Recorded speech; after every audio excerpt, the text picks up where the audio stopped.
Welcome to Renegade Thinkers Unite, a show that will help you transform your marketing from mere messaging to programs that break the rules and make a difference.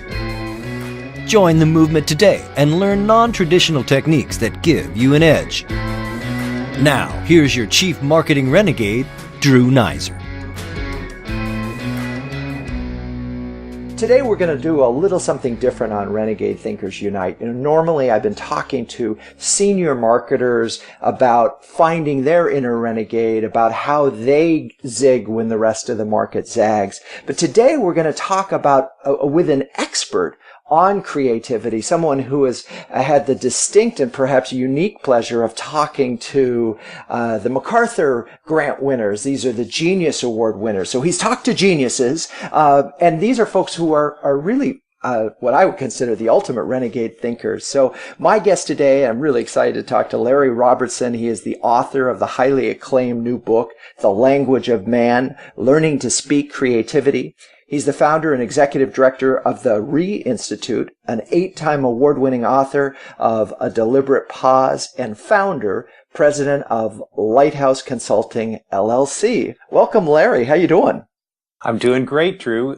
Thank you for having me on the show. It's something I've been looking forward to as well, and the timing couldn't be better. I love the opening question of how do you feel? I feel great because I just learned in the last couple of days that my book that you mentioned, The Language of Man, was just honored with the gold medal for best book in entrepreneurship in the Axiom Best Business Book Award. So that makes me feel pretty good. Oh yeah, no, that's great. I'm very jealous of that. That's amazing. So in your book, let's talk a little bit. I have to start at this fundamental notion of you spend a lot of time helping executives, entrepreneurs get in touch with what I'm going to call their inner renegade to drive innovation, to drive creativity. Is innovation, creativity something that you can actually learn? Well, it's a really good question. And I would put it even more encouragingly to say that it is something you can relearn. And the way I'll describe that to you is to say this first. Innovation is ultimately about the output. But the seed of where innovation starts, begins, and ultimately delivers is creativity. And creativity is something that every one of us is built for. Now, it's interesting that you referenced the MacArthur geniuses. They're a perfect example of how most of us really don't take the time to think about whether or not we understand creativity. Instead, we look at those outputs, or we look at the people like the MacArthurs who deliver those outputs and say, oh my gosh, she's a genius. And it makes creativity feel like it's something very far away from us. But the most interesting thing I learned in talking to nearly 70 of these folks is that they don't believe there's such a thing as genius, and they don't believe they're any different than any one of the rest of us. In fact, really the only two differences are that they know that we're all creative and they practice using, their own capacity for it. That's it. There's no genetic lottery, no social or economic advantage. They just know we're all creative and they've practiced using theirs. So let's dive into that then. As a person who has worked with a wide range of people that I would put on a creative spectrum from an idea a minute to never really came up with an idea that was executable. Mm-hmm. And I've met how is it the people that that don't demonstrate any signs of creativity, they've just lost the capacity? Well, so I always try to push people back to childhood, either theirs or if they have children or nieces or nephews. And when you watch young kids, let's be specific and say pre-kindergarten age, to them, the world is their oyster. And they are busy investigating anything and everything. When they get burned, sometimes literally, sometimes not, trying something out, it doesn't take long before they're trying it out in a new way. And I point us back to that period in our lives because we really all begin with this willingness, this mindset to explore and ultimately to imagine and to create. And that's really the interesting thing here. Creativity and how it leads to innovation isn't something born in an instant. It's a mindset. And it isn't something that takes the form of those lightning strike ideas that it's fun to read about those, and it's always a hindsight view. Wow, look at the iPod. Steve Jobs invented that. It was just born out of his head. Well, none of those statements are true. The iPod was an accumulation of ideas, and they weren't just attributed to Steve Jobs. And they tried a number of things before they got it right, and look how they've evolved it since. So it's this whole idea that this is something that you practice, it becomes your mindset, and it's really this accumulation of smaller ideas and actions and a co-creation that makes the difference. And point back to where you led into this. Think about those creative people you know who seem to have an idea a minute. They are practicing, and not all of those ideas are fruitful, but they're in the habit of coming to the edges of what they know and exploring new possibilities. Renegade Thinkers Unite is brought to you by Social Media Explorer, the website that explores the world of social media from the inside out. Great advice from today's leading social media columnists and experts at socialmediaexplorer.com. That's socialmediaexplorer.com.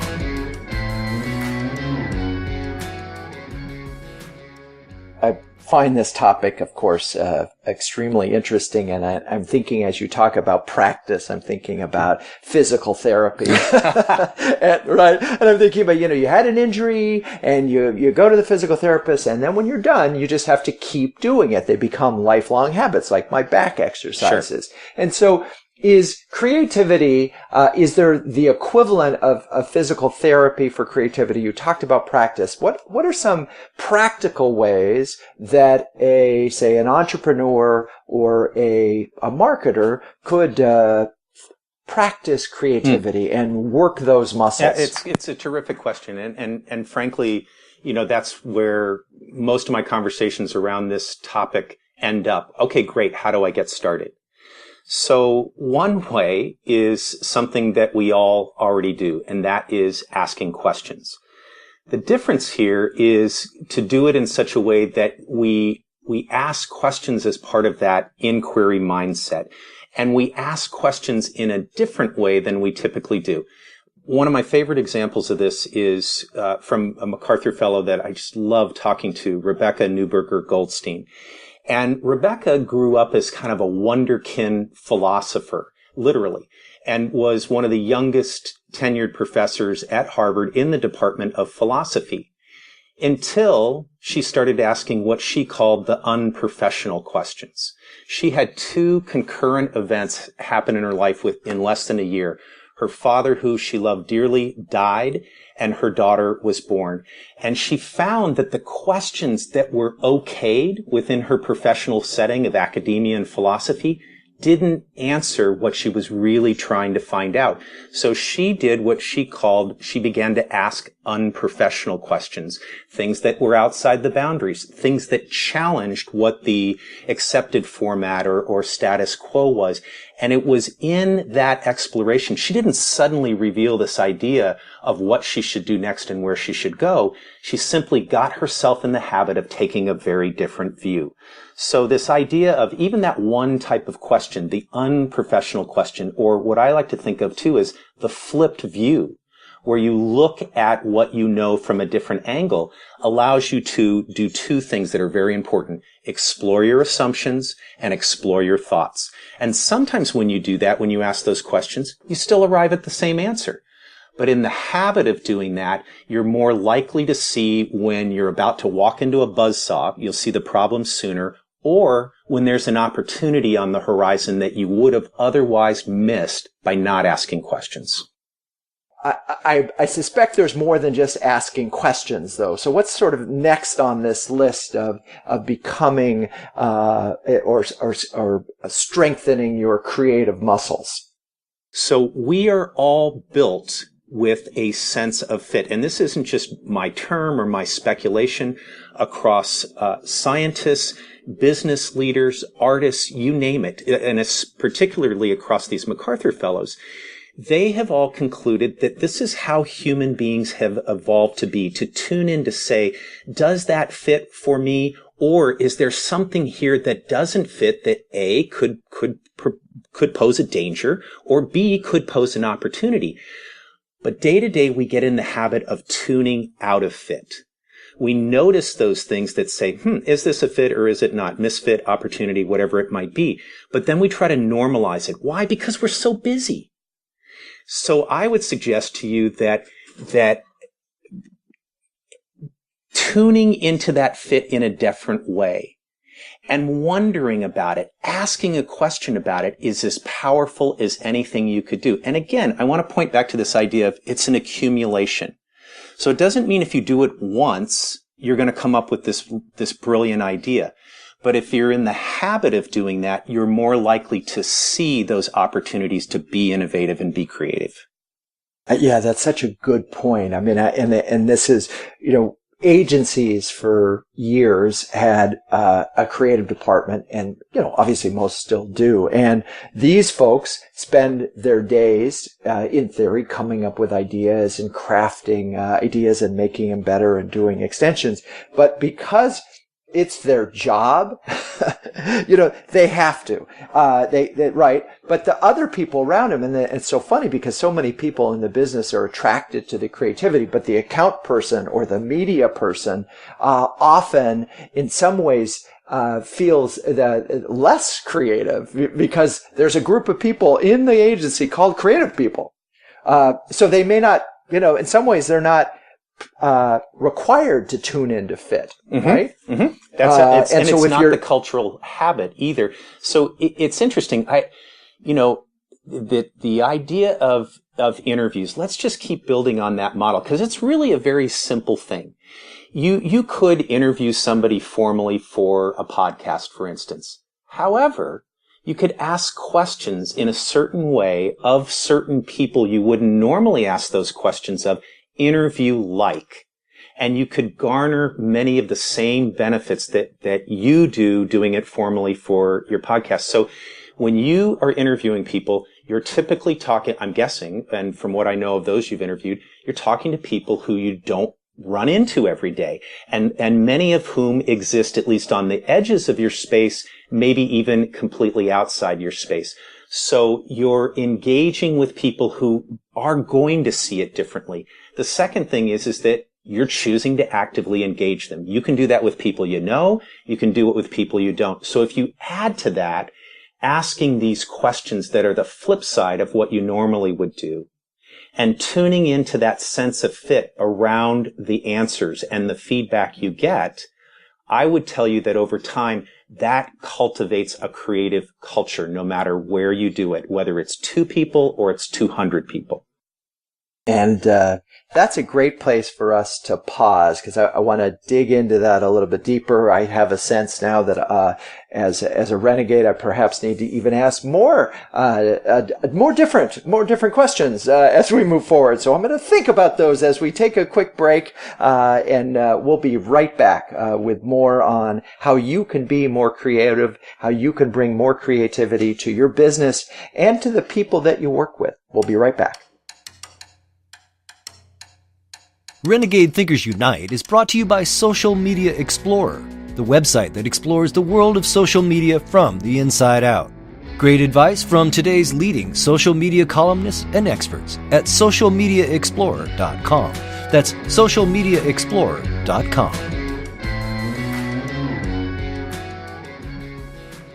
Okay, we're back, and my guest is Larry Robertson, author of the highly acclaimed and now award-winning new book, The Language of Man, Learning to Speak Creativity. And that's what we're talking about. We're really talking about learning to speak creativity. I want to go back for a second, and then we can go forward. You talked about these MacArthur Grant winners as knowing that they or had a sense that they were creative. Now, they didn't know that they were necessarily, didn't think of themselves, but they know it. And I'm wondering how this knowing or just saying, hey, I'm creative, how important that is. Is this sort of an Amy Cuddy moment where, you got to fake it till you make it? And if you think you're creative, you can be creative? No, it's funny. I think it's even more simple than that. So the clarifier here would be that there was no, message up on a billboard or in neon coming from a parent or a teacher or wherever to these MacArthur Fellows saying, oh my gosh, guess what? You're creative. Instead, it was them tuning in some way, sometimes consciously, sometimes not, to what I think of as the elements of the language of man, the things that together lead up to creativity. So we were talking earlier about the idea of asking questions and tuning into a sense of fit. What I felt, or what I understood from these conversations with these MacArthur Fellows and looking at the patterns across them, is that as they did those things, they figured out it was fun. And the second thing is, the more they did it, they figured out that they weren't perfect at it, but they were pretty good at it. And that taking simple things like that could build into something larger that actually made them more effective in whatever it was they were doing, whether that was their studies or their research or their work. And let me give you a very specific example that also gives your listeners a very specific, boy, I hate to use this word, but tool. It really is a tool that they can try out and hone for themselves. So one of the MacArthur Fellows I spoke with was Deborah Meyer, and Deborah Meyer is an education reformer, which means she goes in and changes school programs or starts new schools, or she's very innovative rather than living in a space that's often very static. And Deborah and her teams always practice what they call the 5 habits of the mind. And you won't be shocked to hear they revolve around 5 questions. So the first question they ask is, how do you know what you know? And that's that check-in with your thoughts and assumptions. How do we know the thing that we just go with? The second question they ask is there a pattern? Because you might see something new when you look at how you know what you know, when you analyze that. But if it doesn't occur more than once, if there's not a pattern there, it might just be noise and not worth tuning into. So how do you know what you know? Is there a pattern? And she says they always follow with some kind of question that begins with, what if? Because once you're tuned into your assumptions, once you think you see a pattern, it leads you to that creative idea of, what if we did X, either to remedy a situation that's not right or explore one that's new? The fourth question and the fourth pattern is there another way of looking at it? And that's exactly what Rebecca was doing with her unprofessional questions. Can we flip this around, even a good idea, and see it from a different angle? And the final one is, and this is the important one, who cares? Because you can be creative and innovative all day long, and if no one cares about it beyond you, it really doesn't amount to much. So there's an example of how building off those simple ideas can become very specific, and it's also an indicator that what these MacArthur Fellows are doing isn't fancy stuff. It's just tuning into a sense of fit and play. Those are great. I've seen many of those reformed in various brainstorming sessions that we've done over the years. I want to go back to something because I'm thinking of some parents in the audience as they're listening, and you told me that these folks didn't sort of feel growing up any sort of special proclivity to creativity, and I think about my own childhood where, arts and exposure to the arts and being creative was considered a premium in the household. Just being clever and being able to be punny was one way that it was reinforced. I mean, something as simple as, you like Legos, you love playing with those Legos, maybe you'll be an architect. And it was this notion that you could, and you had permission, and there was a premium in the household on being clever, at least, if not creative. So I gotta believe there's some nurture factor here that people who end up in this, on the scale of as being creative people for a living, sort of somewhere along the way were either nurtured, or, in the case of Bruce Springsteen, it was the opposite of it. It was sort of, pushed, in a direction through sort of, I would call it alienation. But one way or another, there's some things that happened, that as they were growing up that inspired them to believe that they could be creative. Sure. You're absolutely right. And the key word I'm going to focus in on what you said is permission. So there are two sides to each of us, two ways that over several 100,000 years of evolution, our brains have developed to think. And I have come to refer to them in the simple way of fox and hedgehog. So that it comes from this quote from a long ago Greek poem that only one line survived. And the line was, "The fox knows many things, but the hedgehog knows just one big thing." And another way to think about it is, the hedgehog is that part of our brain that is focused on order.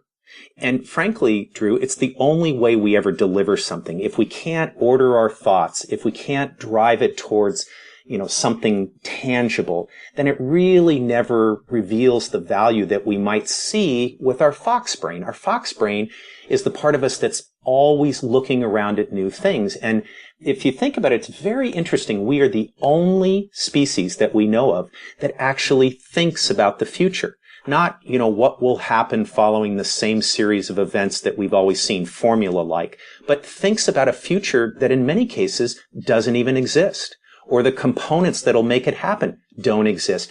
So that's part of each one of us, and we need the permission to play with that part as much as we need the push to be orderly and hedgehog-like to get things done.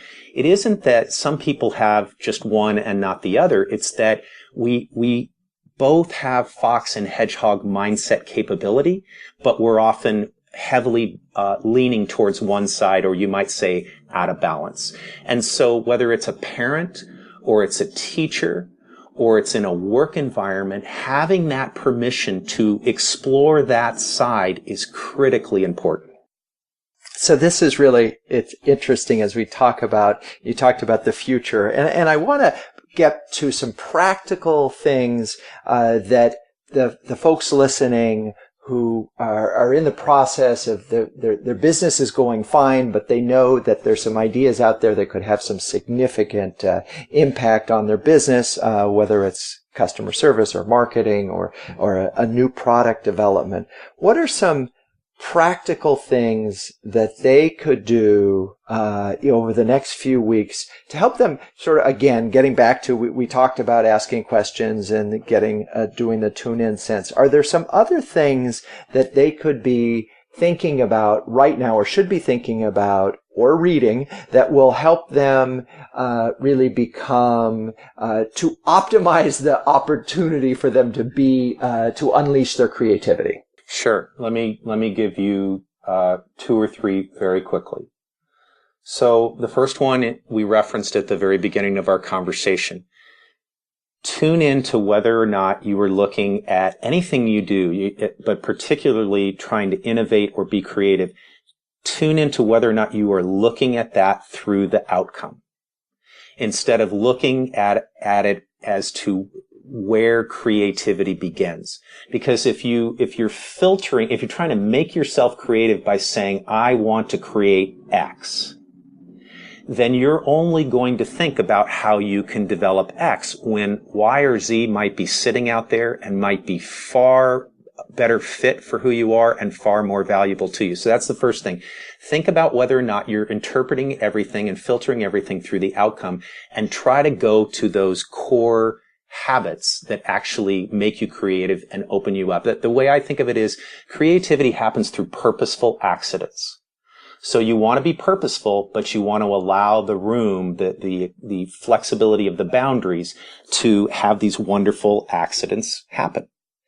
I want to stop there, sure, and I'll get to the second one, but I love that expression, purposeful accidents. And I can think of so many times when some of the biggest ideas that my agency has been able to conceive of and so forth, and they were not here's the challenge, here's the opportunity. It was, they were sort of, we knew there was a problem, right? And then we approached it in sort of a logical way, and then we just stepped back and we kind of ruminated, and I would go swimming and we'd go out for a drink, and we'd sort of let it sit there in the subconscious and boil, and then boom.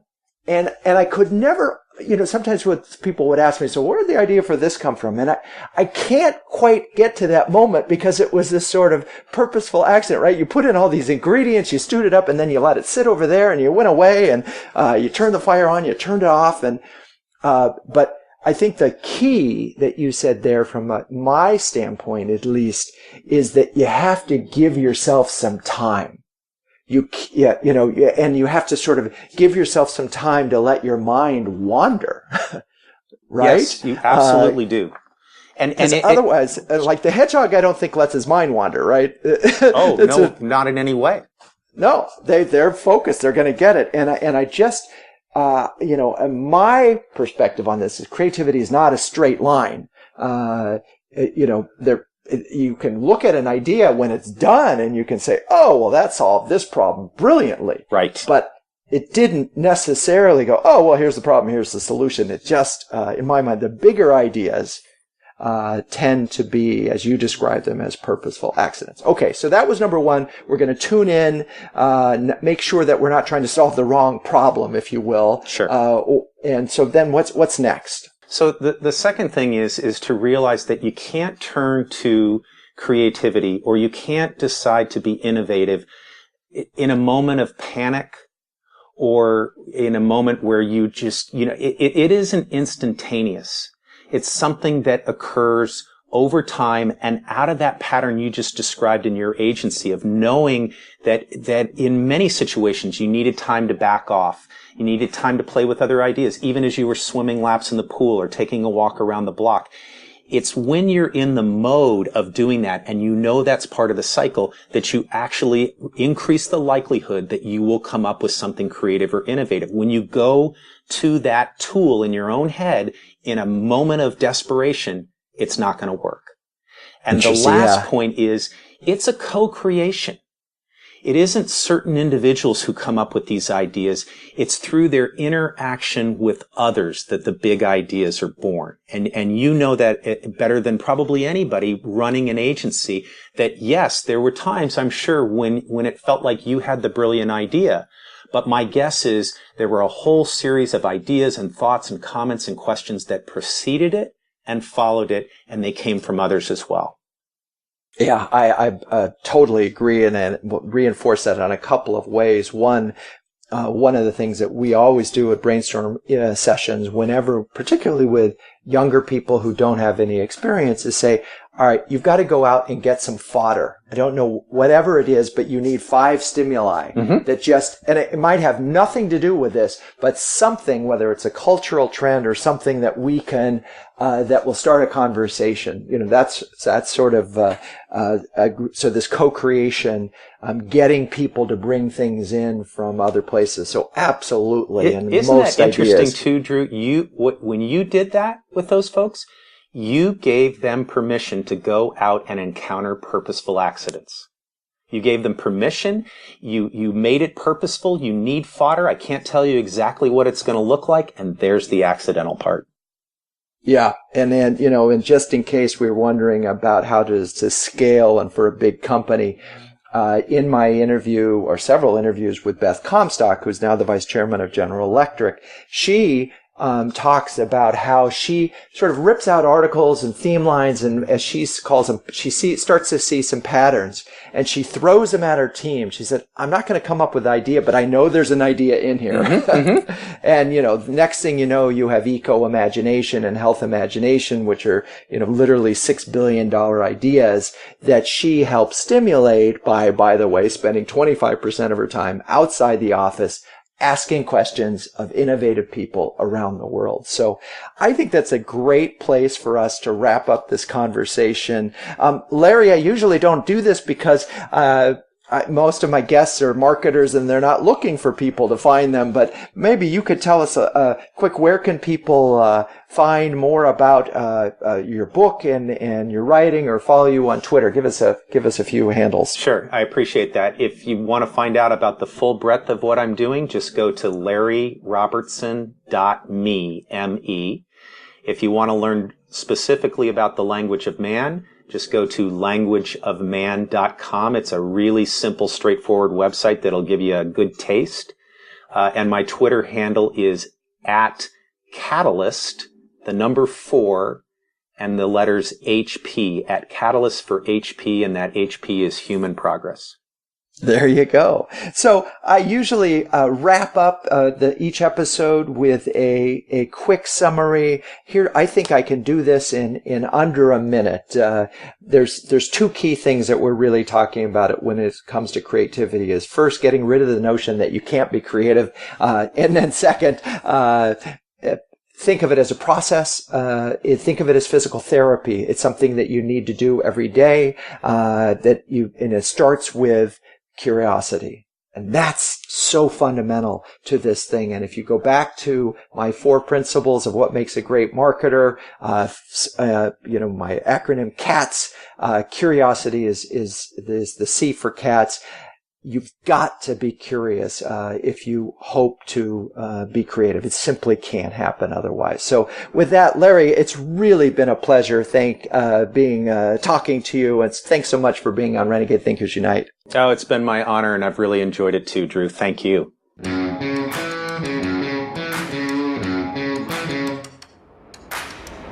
This has been Renegade Thinkers Unite, but it doesn't end there. Just go to renegadethinkersunite.com for more and subscribe to the show. That way, you'll never miss an episode.